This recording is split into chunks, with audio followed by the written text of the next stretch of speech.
My married best friend called me her everything, then her husband called me crying. We crossed a line we couldn't name. I walked away. Then he knocked on my door, demanding to know what I'd done to his wife. Before we continue, please like, comment, and subscribe to the channel. This will greatly help me with promotion. Thank you. Hi, I'm Maya, 28, and the question that haunted me at 2 a.m. wasn't, what went wrong? But, was I ever just her friend, or was I something else all along? This story started like most friendships do, harmlessly, casually, with a laugh over conference coffee and a shared hatred for jargon like synergy. Amber was magnetic, married, and completely unlike anyone I'd ever met. 2 years later, I was living in her city, crashing wine nights in her living room, and unknowingly orbiting the center of her emotional universe. She was married. She was straight. She was my friend. That's what I told myself over and over. Right up until the night she cried on my couch, held my hand, and called me the best thing in her life. Right up until the look in her eyes stopped being friendly and started being something else. This is the story of what happened after that moment. Amber wasn't supposed to be complicated. She was the friend who knew how I took my coffee, remembered my mom's birthday, sent memes at 1 a.m. when I couldn't sleep. She was the kind of person who made a city like Chicago feel like home. Her husband, Derek, was a shadow presence, finance job, late hours, polite smiles. He and I got along fine, which is to say, we barely got along at all. We weren't enemies. We were furniture in each other's lives. Amber was the glue. Things only started to shift after she showed up at my apartment sobbing about a fight with Derek. It was over kids, she said. He wanted them. She didn't. At least not now. Maybe not ever. I held her through that meltdown, offered tissues and wine, and figured that's just what friends did. But then she looked at me like I was the answer to a question she hadn't dared ask. She grabbed my hand and told me I was special. And I should have said something. Should have drawn the line. Should have called it what it was, the beginning of a very blurry boundary. I didn't. I told myself she was just emotional. Just drunk. Just lonely. But then she started texting me every morning. Stopping by unannounced. Buying me things, candles, books, sweaters. It's nothing, she'd say with a smile. I just love spoiling the people I care about. The people she cared about. Not her friends. Not her husband. Me. Still, I brushed it off. Until she got weird when I mentioned the gym guy. Until my friend Jennifer pulled me aside and asked, "Is there something going on with you too?" "No," I said. But my stomach said otherwise. Amber got quiet when I dated Marcus. Then accusatory. Then intense. "Does he treat you well? Better than you deserve?" she asked, eyes glossy with something I didn't want to name. When I finally pulled away, she noticed. Her texts grew frantic. Her visits stopped feeling spontaneous and started feeling strategic. And when Marcus ended things, she was the first one to call. First one to care. First one to show up like she was waiting in the wings. And when we finally had the talk, in a quiet coffee shop where she looked like she dressed for a date, she said the words I had been running from. "You're the most important person in my life. I wake up thinking about you. It's everything." I told her the truth. I didn't feel that way. I never had. I told her we needed space. And she walked away. It should have ended there. It didn't. After that coffee shop goodbye, I thought the worst was over. That I could tuck the whole situation into a mental box labeled emotional car wreck and keep moving forward. But Amber didn't fade quietly. 3 days later, her husband called me. Derek. The man I'd shared maybe 4 conversations with, all about surface-level things like the weather or parking in the loop. "Maya, it's Derek. We met, a few times. Is everything okay?" I asked, already knowing the answer. He sounded raw. Like someone who hadn't slept. Someone who had reread the same email 15 times and still didn't hit send. Amber's not okay. She's not talking to me. She's crying all the time. She won't eat. She said you guys had coffee and then. He trailed off, like he couldn't bear to finish the sentence. Did something happen? How do you even answer that? I couldn't tell him the truth, not all of it. That she'd confessed feelings she'd been suppressing for years. That her whole identity was cracking open like a fault line and I happened to be standing on the edge of it. So I said the only thing I could. We had a misunderstanding. We just need some space. But Derek pressed on. She doesn't have many people. You were important to her. Can you at least talk to her? Help her through whatever this is. My guilt flared like a sunburn. But I couldn't go back. I couldn't be the emotional scaffolding for someone who wanted more from me than I could give. I told him I'd think about it. I didn't. Instead, I avoided her like my peace depended on it. Because it did. I poured myself into work. I started therapy. I told Jennifer everything and got the validation I needed. You didn't do anything wrong. You set a boundary. That's called being a grown-up. But I still checked Amber's Instagram more than I should have. Watched as her posts dried up. The selfies disappeared. The brunch photos stopped. It was like watching someone vanish in slow motion. Then I saw her. In a grocery store. Standing in front of a wall of frozen desserts like she'd forgotten what flavor happiness was. She looked thinner. Hollowed out. Hair in a messy bun. No makeup. No sparkle. When she turned and saw me, her expression flickered, joy, then memory, then disappointment. Hey, Maya. Hey, Amber. She tried to play it off. Grabbed the nearest pint of ice cream and tossed it in her cart like it hadn't been her battlefield for 10 minutes. You okay? I asked, even though I already knew the answer. I'm fine. Just going through some stuff. Derek called me a few weeks ago. She laughed, dry and bitter. Of course he did. He's always worried about me. It's his full-time job. You should talk to him. I should talk to a lot of people. She started to walk away, then paused. For what it's worth. I'm seeing a therapist. Trying to figure it all out. That's good. She looked down at her cart like it had answers. She thinks I've been suppressing my sexuality since college. That I used my marriage like a blanket I could hide under. There was no humor in her voice. Just facts. Raw and jagged. Take care of yourself, Maya, she said. And then she walked away. That night I cried. Not because I wanted her. But because I missed who we were before everything got complicated. Before. Are we just friends? Became a question I couldn't answer. 3 months passed. Quietly. Uncomfortably. Amber was a ghost, still alive, still out there, but no longer haunting my inbox or my doorstep. Therapy helped. Work stayed busy. I even dated a guy named Tyler for a few weeks. Sweet. Predictable. No emotional landmines. Which is probably why it didn't last. Then, on a Tuesday night in April, my doorbell rang. Derek. Hair messy. Shirt rumpled. Eyes bloodshot. He looked like someone who'd been sleeping on a couch he didn't belong to. I opened the door, confused. Derek? I need to talk to you, he said, voice tight. Please. I stepped aside, heart pounding. He didn't sit. Just stood in the middle of my living room like a man trying to hold himself together with duct tape and denial. She asked for a separation, he said. The air left my lungs. When? Last week. She moved out 3 days ago. She's staying with her sister in Milwaukee. I blinked, unsure of how to respond. She told me everything. Derek continued. About you. The coffee shop. What she said? How she feels. My mouth went dry. Derek, He held up a hand. I need to ask you something. And I need you to be honest with me. I braced. Did you two have an affair? No. I said, maybe too quickly. God, no. Nothing physical ever happened. Nothing inappropriate. As soon as I realized she had feelings, I stepped away. He nodded slowly, absorbing that. Processing. She said you broke her heart. I winced. I didn't mean to. I believe you. I want to blame you, Maya. It would be easier if I could. But she said you didn't do anything wrong. That you were just being her friend. That she caught feelings. And everything fell apart.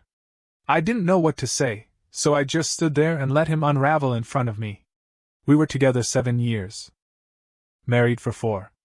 And now she's questioning everything. Says she doesn't know who she is. That being with me felt like pretending. He finally sat down, burying his face in his hands. How do I compete with that? He whispered. How do I fight for someone who doesn't even know who she is? You don't, I said gently. You let her figure that out without trying to fix it. Without making it about you. Because it's not. He looked up at me, eyes full of hurt. But what if she figures it out and I'm not part of the answer? Then she was never going to be your answer either. He didn't argue. He just nodded, slowly. Like a man surrendering to gravity. When he finally stood to leave, he looked me over in a way that made my stomach twist. I came here to see what was so special about you, he admitted. And? I get it now. Derek. Don't. I'm not hitting on you. I'm just saying. I get why she felt what she felt. You're not flashy. But you listen. You remember things. You show up. I guess I took those things for granted. I didn't respond. There was nothing left to say. He left without asking for anything, no forgiveness, no clarity, no closure. But the next week, I got something I didn't expect. A text from Amber. Just one line. Can we please talk? I stared at her message for hours. Literally. Hours. Jennifer said don't respond. My therapist said you can respond, but only if you're clear about your boundaries. My gut said don't open that door again unless you're ready for whatever's behind it. Eventually, I typed back. I'm not sure that's a good idea right now. She responded immediately. Please. I'm not going to make things weird. I just need closure. One conversation. Then I'll leave you alone. Closure. That damn word. People throw it around like it's a band-aid. Like having coffee and saying everything out loud makes the pain go away and suddenly you both sleep better. But I agreed. 1 hour. Public place. Coffee shop. That was the deal. Amber showed up looking different. Still thin, but more put together. No more haunted eyes. No more desperation in her shoulders. Her hair was down. Her smile was tentative but real. She looked like a woman who'd been broken open and was slowly, carefully, stitching herself back together. Thank you for meeting me, she said. 1 hour. I reminded her, sitting across from her. That's all I can give. I know. And I respect that. She wrapped both hands around her cup like it might ground her. I owe you an apology, she said. You don't. Please let me finish. I shut up. I put you in an impossible position. I didn't know how to handle my feelings, and instead of dealing with them on my own, I made them your problem. I made you uncomfortable. I crossed boundaries. I scared you. I know that. And I'm sorry. I swallowed hard. It wasn't just the words. It was the clarity in her voice. The ownership. The fact that this wasn't a plea, it was a confession. A release. Thank you for saying that, I said. She nodded. Derek told me he came to see you. He did. He was hurt. He had every right to be. I should have told him everything myself. But I didn't even understand it until it was already falling apart. She took a breath. My therapist thinks I've known I was attracted to women since college. I just buried it. Deep. I convinced myself I was straight. Married a good man. Tried to be someone I wasn't. And then I came along. I said quietly. Amber looked up. Her eyes were sad, but no longer pleading. You weren't the problem, Maya. You were the catalyst. You made me realize what I'd been hiding. I didn't know what to say. So I just asked, how are you doing now? Better. Therapy is helping. My sister's been supportive. My parents, not so much. But I'm learning to live without their approval. There was a long pause. And your feelings? For me? She gave me a sad smile. Still there, probably. But I know you don't feel the same. I'm working on accepting that. We talked the rest of the hour, about everything and nothing. About what had happened. About her slowly coming out. About how confusing and painful and freeing it all was. Then I told her the truth. I don't think we can be friends. Not now. Maybe not ever. She nodded. I know. I don't like it, but I know. She stood up to leave. Then turned back. You're an incredible person, Maya. Not in a romantic way. Just in a human way. I hope you know that. I do now. Thanks. She walked out of the coffee shop and didn't look back. And that time, it really did feel like the end. I didn't hear from Amber again. Weeks passed. Then months. I healed in layers, unevenly, messily, the way people always do after a friendship ends for reasons that feel too big to name.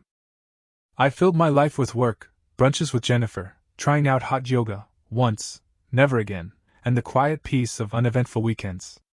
I wasn't over it, not completely. But I was living again. Laughing without guilt.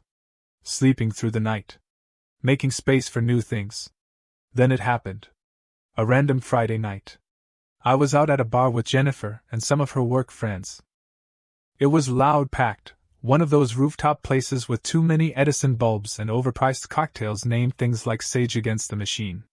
And that's when I saw her. Amber. She was across the room in a corner booth, laughing.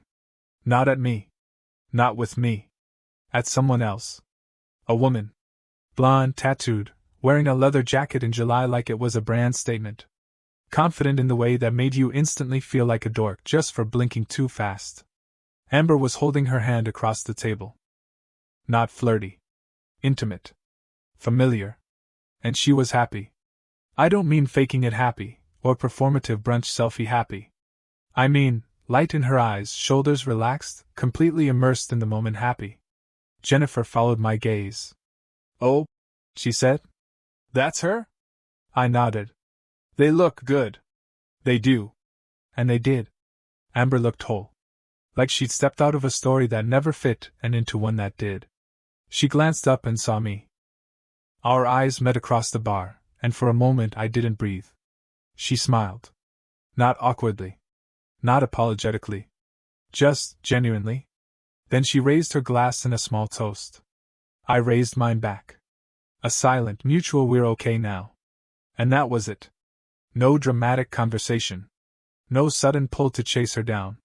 Just a moment of clean, quiet recognition. We made it. We survived the fallout. We're both still standing.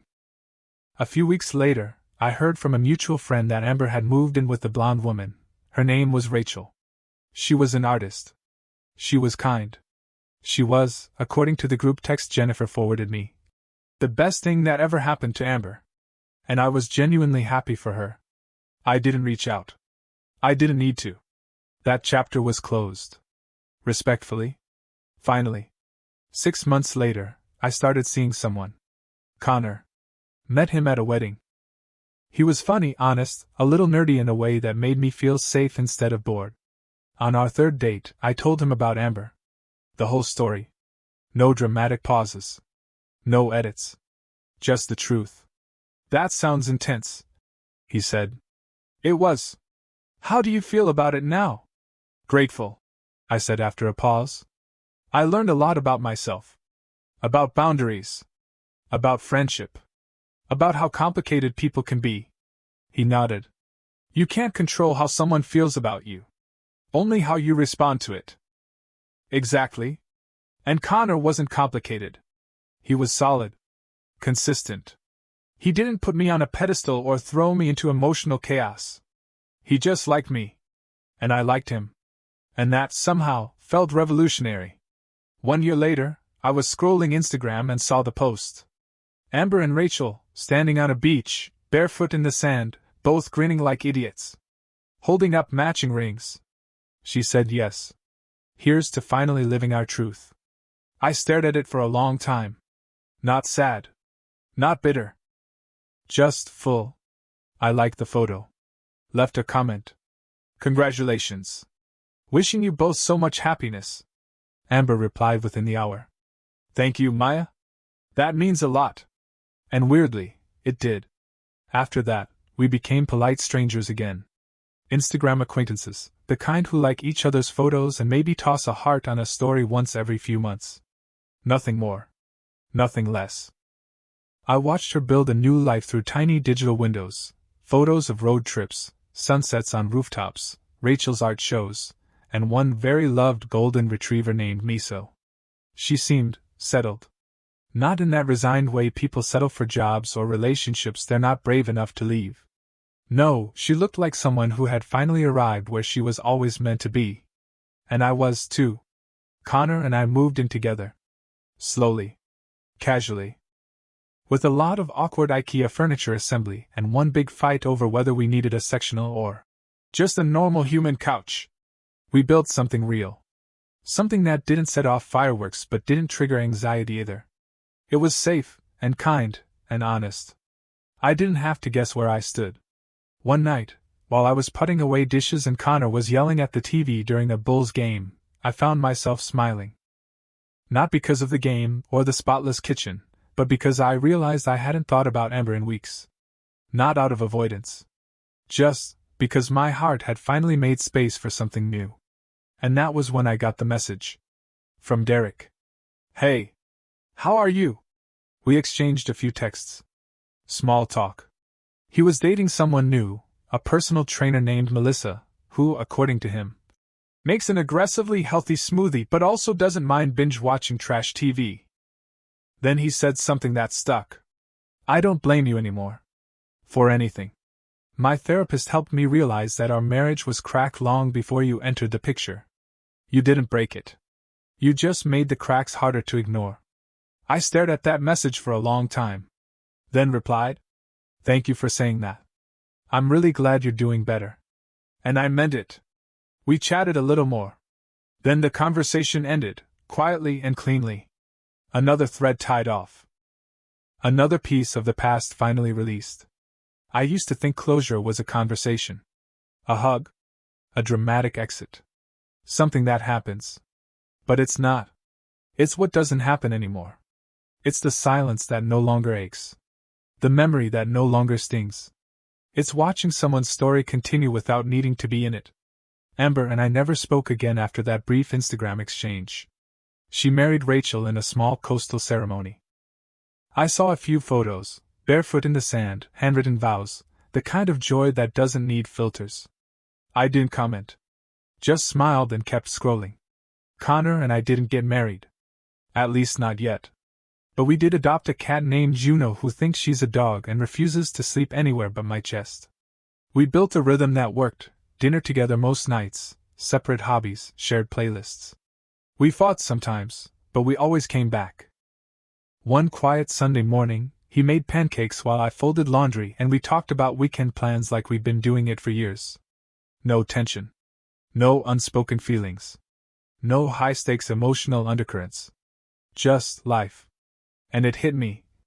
This is what peace feels like. Amber had once said, You're the best thing that's ever happened to me. But now, looking back, I think the best thing that happened to both of us was letting go. We came into each other's lives at exactly the wrong time, but maybe for the right reason. She needed a mirror. I needed a line in the sand. We both needed the reminder that love, in all its forms, doesn't always fit neatly into boxes. And that not all love is meant to be kept. Some of it is just meant to teach. So if you asked me now, was my married female friend secretly in love with me? I'd say yes. And that's okay. It was messy. It was painful. It was honest. And ultimately, it was freeing. She found her truth. I found my peace. And we both moved on. Sometimes the most beautiful endings aren't fairy tales. They're real ones. And real ones are the ones that stay with you. Quietly. Gently. Exactly as they should.